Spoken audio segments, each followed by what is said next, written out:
The automatic doors whispered open as Thomas Reed stepped into the gleaming lobby of St. Elora Medical Center. It was just after 6 in the morning, the sky outside still tinted navy. He liked arriving early.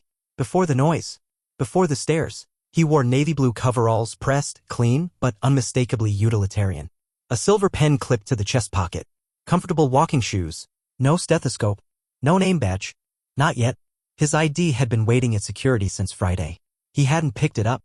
A clipboard rested in his hand. Notes for the morning meeting. Initiatives. Staffing changes. Policy updates. The kind of things you prepared when you were the new medical director. He paused in the center of the lobby, looking up at the curved ceiling, then scanned the wide reception area. He recognized none of the faces. That was the point. Behind the desk, a receptionist barely glanced up. But the man heading toward him did. White coat. Coffee in one hand. Clipboard in the other. His stride full of ownership. Dr. Kent Whitmore, head of surgical oncology. Harvard alum. Recently transferred from New York Presbyterian. Kent's eyes skimmed over Thomas. Then stopped. He looked again at the clipboard, at the coveralls, then back at Thomas's face.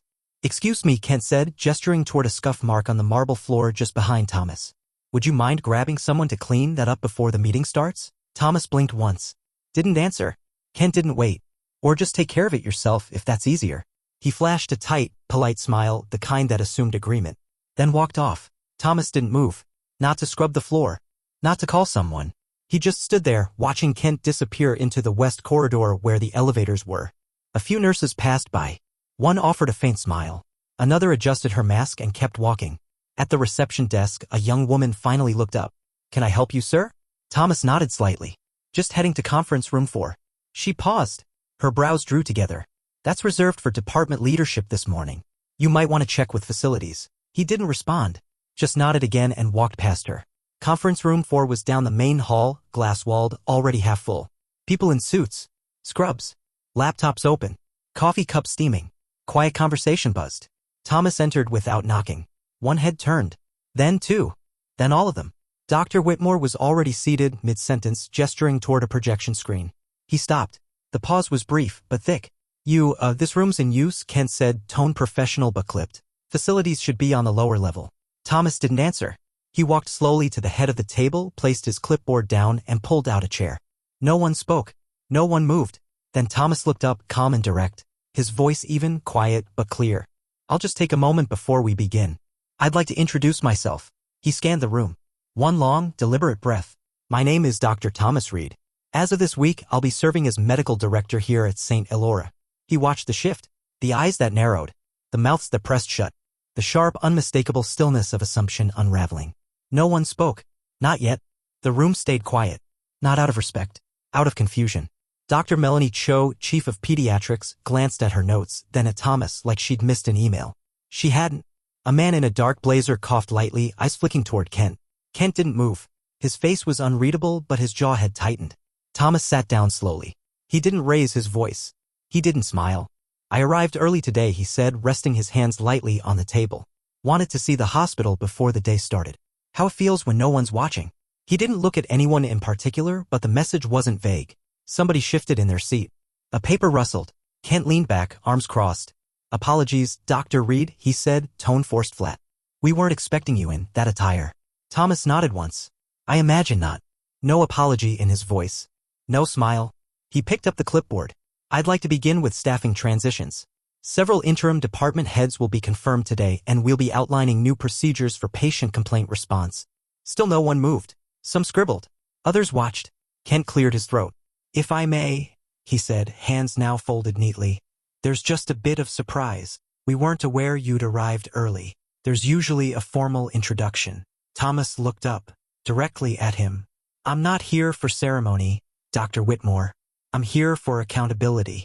The statement landed harder than the room expected. Kent didn't flinch, but the muscle at his temple twitched.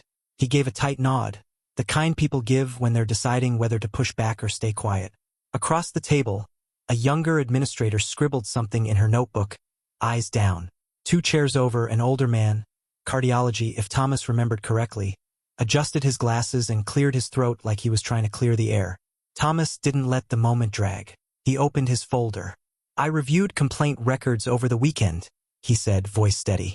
Response times are inconsistent. Follow-ups rarely documented. In some cases, patient concerns were closed without resolution.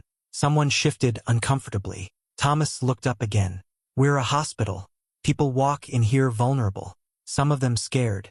They expect care, not a system that loses their voices. The statement wasn't dramatic, but it was full. One woman nodded slightly, her face unreadable. Then finally, Melanie Cho spoke. Dr. Reed, she said carefully, are you planning a full audit? Thomas turned toward her. Yes. The room stilled again.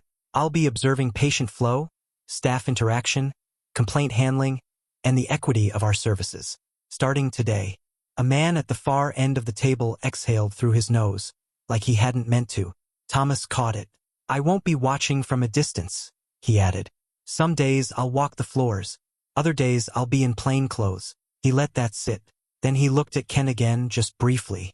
You never know who's in the room. No one said a word. Kent didn't meet Thomas's eyes this time. He looked down, then reached for his coffee, suddenly more interested in it than anything else on the table. Dr. Reed continued, flipping to the next page in his notes. We'll be introducing a new staff conduct protocol. Department heads will be responsible for reviewing interactions reported by patients, visitors, and peers, not just outcomes, but tone, approach, and bias where applicable. The word bias landed like a dropped file. Not loud, but unmistakable. A murmur moved through the room. Not disagreement, discomfort. We're not here to punish anyone, Thomas said, voice even. But let's be clear. This hospital reflects the leadership in this room. What we overlook becomes part of our culture. What we excuse becomes part of someone else's experience. Melanie Cho nodded again, this time more visibly. Kent finally looked up. So, he said, trying for neutral, this is about culture reform? Thomas kept his eyes on him. This is about making sure no one feels like they need to wear a suit to be treated with dignity. A quiet fell again. This time it stayed. When the meeting ended, chairs scraped back in hesitant rhythm. People moved slower than usual. No one rushed out. Some glanced at Thomas on their way to the door. A few offered polite nods. Dr. Cho gave him a brief smile, respectful and real. Kent lingered. He gathered his things deliberately, then approached the head of the table. Dr. Reed, he said, voice measured. I hope we can have a one-on-one soon. There's a lot to align on. Thomas looked at him. We will. No smile. No tension. Just finality. Kent held his gaze a moment longer, then nodded and walked out. Thomas remained seated. He looked at the empty coffee cups, the scattered papers, the faint echo of unease that still hung in the room. It wasn't anger he felt. It was something quieter. He'd seen it before. People don't shift all at once. They pause. They whisper. They carry the weight of a moment longer than they admit. And eventually they decide who they're going to be. He glanced down at the scuffed mark on the marble floor. Still there. Then stood, quietly, and walked out. Down in the administrative wing, voices rose behind glass walls. Thomas walked the corridor slowly, clipboard tucked under one arm. He wasn't eavesdropping. He didn't need to. He could feel it in the silence that fell when he passed. In the glance exchanged between two assistants. In the way someone reached for their office door just a little too quickly. He stopped outside his own office. The door had been freshly labeled, Dr. Thomas Reed, M.D., Medical Director. The letters were clean, professional, but the sign felt temporary, like something that could be peeled off when no one was looking. Inside, the office was functional. New monitor. Sturdy desk. A single framed photo had been left behind, a landscape from the third-floor courtyard, probably meant to be calming. Thomas didn't sit. Not yet. He stood near the window, looking out toward the staff entrance. Nurses were coming in. Cafeteria workers. Janitorial crew. A few doctors in scrubs, heads bent over phones. He watched for a moment, then made a note on his clipboard. Observation starts today. Staff entrances, ground floor. Shift change behavior. Behind him, his office door opened without a knock. It was Maya, the executive assistant. Late 40s, efficient, respected. Her face was unreadable. Morning, Dr. Reed, she said. I just wanted to say. I heard how things went upstairs. He waited. She stepped in and closed the door quietly. I'm glad you didn't let it slide, she added. Too many do. Thomas looked at her for a moment, then nodded once. Neither do you, he said. She smiled faintly. I try. And for the first time that day, something eased in the room. Just slightly. Later that morning, Thomas took the back stairwell down to the second floor. No announcement. No assistant trailing behind. No hospital badge yet, just the clipboard and the quiet way he moved. He paused outside the staff break room. Through the glass, he saw them, 3 nurses, a tech, and 2 interns clustered around the counter. Coffee brewing. Muffins in a box. Laughter that softened as he entered. Not silence. Just awareness. He walked to the fridge, pretending to read the posted cleaning schedule taped to the door. One nurse, early 30s, blue scrubs, tired eyes, watched him. Then glanced at his coveralls. Then back to her coffee. One of the interns leaned over to whisper something to the other. A sideways glance. Nothing cruel, just small. Dismissive. Thomas turned. Morning, he said. One nodded. The others just kept sipping. He waited a beat, then stepped toward the table where a stack of shift logs sat beneath a sign-in sheet. He leafed through it once, then signed his name near the bottom. Full name. No titles. One of the nurses leaned over to read it. She straightened a little. Wait, are you the new? Thomas gave her a small nod. The ear shifted again. Oh, she said. Just that. He didn't stay. As he left, he heard someone whisper, I thought he was, like, maintenance or something. The other answered, quiet but audible. Yeah. Same. By noon, the shift had spread. Whispers moved faster than memos. At the nurse's station near ICU, someone asked, Did you see him this morning? He's the new director? Yeah. That guy in the coveralls. No way. Seriously. In the elevator, a physician's assistant leaned over to her colleague. You think he did that on purpose? Dressing like that? Definitely. Bold move. Necessary. Meanwhile, in the surgical wing, Dr. Whitmore stood by the whiteboard, marker in hand, staring at the patient flow chart. His posture was tense. Behind him, another surgeon, Rodriguez, spoke quietly. You really told him to clean the floor? Kent didn't look back. I didn't know who he was. That's the point, Rodriguez said. Then walked away. Downstairs, in the cafeteria line, Thomas stood with a small plate of fruit and yogurt. A few staff ahead of him recognized him now. One stepped aside to let him through. He didn't move. He waited his turn, nodded a quiet thanks when the cashier rang him up. Dr. Reed, right? She asked, hesitantly. He looked up. You're not what we expected, she added, almost apologetic. Thomas met her eyes. No one ever is, he said, then walked away. That afternoon, Kent Whitmore requested a closed-door meeting.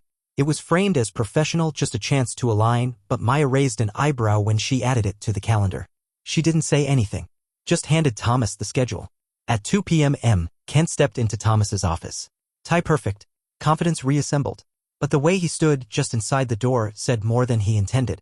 Thomas gestured to the chair opposite his desk. Have a seat. Kent did. Slowly. I wanted to speak directly, he began, hands clasped. This morning caught me off guard. I wasn't aware you'd arrived, and I clearly misread the situation. Thomas didn't respond right away. Kent continued. If I gave offense, that wasn't the intention. Thomas nodded once. But the assumption was there. Kent opened his mouth. Closed it. Yes. Silence stretched a beat too long. I've worked in several hospitals, Kent added, voice more measured now.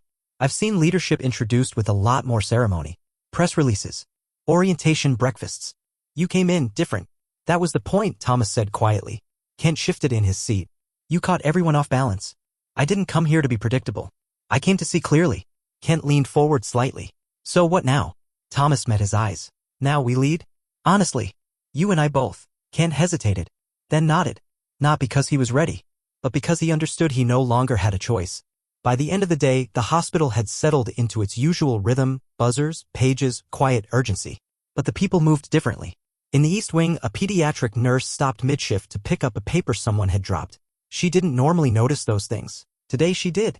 In radiology, a tech who had brushed past Thomas earlier without a word now offered a quiet good evening as they passed in the hallway. Thomas returned it with a small nod. Near the elevator, 2 interns stood whispering. Did you hear what he said in the meeting? No. But everyone's talking about it. I thought he was, like, a supply guy or something. He's the medical director. Damn. They went quiet as Thomas approached. One straightened. The other looked away. Thomas stepped into the elevator and turned to face them. You'll both be on rotations next month, he said calmly. You'll learn a lot. One of them nodded, face flushed. As the doors closed, Thomas added, start with how you see people. No lecture. Just that. The elevator hummed down in silence. It was past 7 when Thomas returned to his office. The halls were quieter now. Most admin staff had gone home. Only the night shift remained. The overhead lights buzzed softly. His office door creaked faintly as it opened. On his desk, a note had been left, folded neatly. No envelope. Just handwriting, small, tidy. Thank you for not walking away. Some of us have been waiting a long time. M. No signature. Thomas stood still for a long moment, reading the words once, then again. He didn't try to guess who wrote it. Didn't need to. There were dozens nurses, clerks, cafeteria staff who'd spent years being overlooked, dismissed, corrected for speaking up. And some of them had been watching today. Not just the confrontation, the stillness, the way he hadn't raised his voice. He slid the note into a drawer, locked it, then opened his laptop and began typing up the first draft of the new conduct review policy. Quietly, without ceremony, word of the morning's meeting moved faster than expected. By the next day, the ripple had reached departments Thomas hadn't even visited: lab, pharmacy, outpatient therapy. Everywhere, people were talking. Not in loud protests. Not in anger. In questions. Did you hear what he said? Was that true? He walked in with no badge and no one stopped him? What would I have done? By mid-afternoon, Maya passed along a request for a one-on-one from a senior nurse who had never asked to meet with a medical director before. Then another came in. Then two more. People weren't asking for approval. They were asking to be seen. And now they believed maybe they would be. Meanwhile, in HR, a department assistant pulled out several unreviewed patient complaints from a folder labeled pending. She'd been told to let them sit. That things would resolve themselves. She walked them upstairs, hand-delivered them to Thomas's office. Didn't ask permission. When Thomas saw the file, he didn't ask why it hadn't been sent sooner. He just opened it and began reading. By Friday, things had shifted in ways too quiet for metrics. People stood straighter. They listened longer. They second-guessed the assumptions they used to move through the day without noticing. In the staff lounge, someone hung a printout on the bulletin board. You never know who's in the room. Dr. Thomas Reed. It wasn't framed. Just paper and tape. But no one took it down. In a department head meeting, Dr. Cho mentioned a patient who had left a comment card praising a black man in coveralls who treated me like a person before I even said my name. The room paused. Cho didn't elaborate. She didn't need to. Later that day, Thomas walked past a janitor mopping the hallway near radiology. They made eye contact. The janitor nodded. Slow. Steady. A shared understanding. Thomas nodded back and kept walking. Months later, new hires would hear the story. A man in coveralls, mistaken for maintenance, took the head seat at the table. Some would think it was exaggerated, but those who were there wouldn't forget. Not the silence, not the shift. They wouldn't forget how Dr. Reed never raised his voice, never demanded respect, just expected it and gave it first. Kent Whitmore adapted. Slowly, carefully. His tone changed in meetings. He started using first names. He showed up early to observe, not just instruct. Not everyone transformed, but enough did. Enough to make the hallways feel different. In the break room, the bulletin board still held the paper quote, now laminated. Below it, someone had added a sticky note. Respect shouldn't wait until someone proves they deserve it. Dr. Thomas Reed never mentioned the incident again. Not in speeches. Not in memos. But the staff remembered. Especially the ones who didn't speak that day, who watched quietly and learned something they didn't know they needed to learn. That the way you treat someone when you think they're no one says everything about who you really are.